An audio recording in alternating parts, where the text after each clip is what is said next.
Referee শেষ বাঁশি বাজাতেই Colombian ফুটবলারদের সে কি উল্লাস। তাদের উদযাপন বলে দিচ্ছিল এটা নিছক একটা জয় নয়, এই জয় ক্ষতের প্রলেপ দেওয়ার প্রতিশোধের নয় কি। গত জুলাইয়ে কোপা আমেরিকার ফাইনালে এই আর্জেন্টিনার কাছে হেরেই তো 23 বছরের শিরোপা জয়ের স্বপ্ন জলাঞ্জলি দিতে হয়েছিল কলম্বিয়াকে। সঙ্গে নিজেদের ইতিহাসে টানা 28 ম্যাচ অপরাজিত থাকার রেকর্ডও ছেদ পড়েছিল।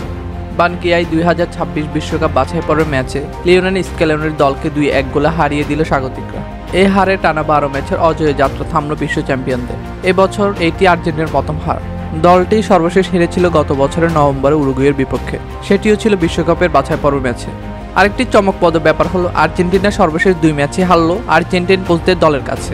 উরুগুয়ের বর্তমান কোচ মার্সেলো রিয়ালসা আর কলম্বিয়ান বর্তমান কোচ নেস্তোর লরেন্সো দুইজনে আর্জেন্টাইন।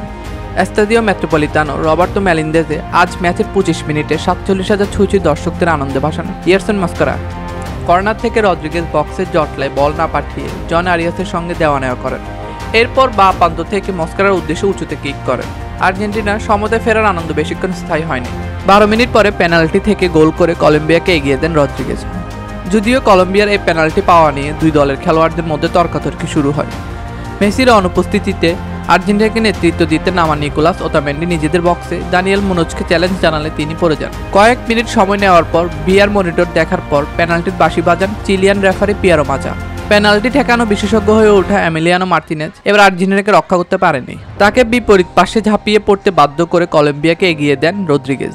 শেষ দিকে ব্যবধান বাড়ানোর সুবর্ণ সুযোগ পেয়েছিল কলম্বিয়া, কিন্তু আর্জেন্টিনা বক্স অরক্ষিত থাকার পরও গোল করতে ব্যর্থ হন স্ট্রাইকার জন দুরান। তাতে কলম্বিয়ার কোনো ক্ষতি হয়নি।